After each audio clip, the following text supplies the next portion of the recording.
Hey guys, for those of you who have never seen one of my videos, my name is Jessica. I am an ASL interpreter and translator.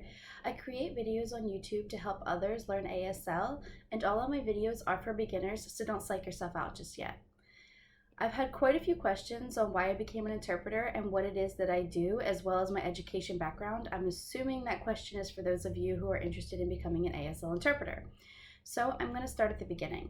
I was 28 years old, a single mother, and working at Planet Fitness on third shift. This is when two men walked in inquiring about a membership.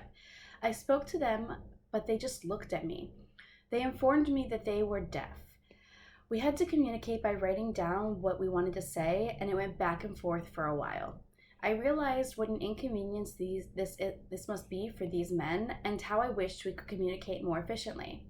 This made my mind wander. I wanted to know more about the culture and other languages and cultures. I did some research on local colleges that offered ASL and found one that was inexpensive and local. I attended Valencia College for 4 semesters and got my associate's degree. While attending Valencia, I used as many resources as possible, including the tutoring centers. There was a variety of subjects that the tutoring center covered, and one of them was ASL. I spent many hours getting help to understand the language and deaf culture and the deaf community. I also used the tutoring center for help in math, as I am not very good with math and I needed to pass 2 college level math classes in order to get my associate's degree. My new student experience at Valencia College was also incredibly helpful. I gained a new understanding of who I was and what my purpose in life is. I had a broad understanding before taking this course. However, Ms. Settles gave me a deeper understanding of who I am and what I was meant to do. For one of my assignments, I had to interview someone who was in my career field. I had the opportunity of interviewing one of the interpreters for my ASL class. During the interview, he said that to be a good interpreter, you need to be flexible and able to come into any job not knowing what is going to happen, yet be prepared. I found this to be great advice and felt that any of you who are planning on taking this career path should have this insight as well. So after getting my associate's degree, I then transferred to UNF. I was able to do most of my classes online, traveling out to campus only once or twice a month.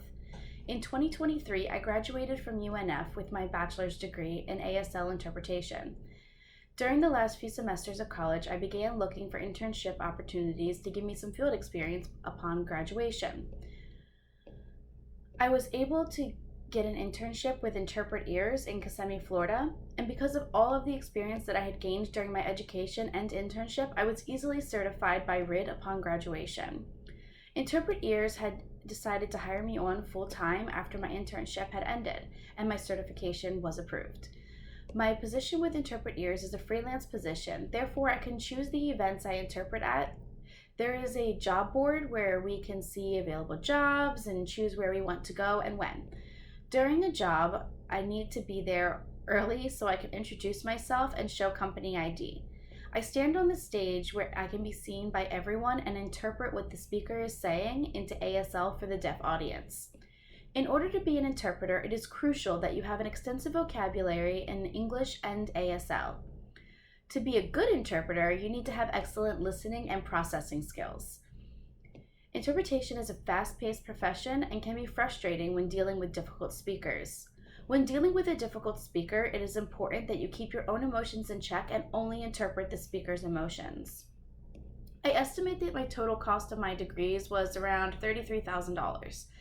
During my education, I accepted a Pell Grant each semester that I was enrolled, which paid for my classes. I also qualified as a low-income single mother and received a scholarship each semester, which I was able to use to pay for my books.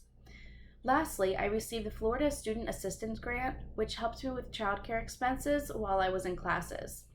I was lucky to have received all of these grants and scholarships because they paid for practically my entire degree.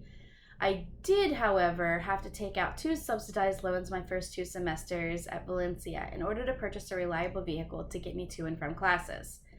Thankfully, I was able to pay this loan off prior to graduation and have no college-related debt.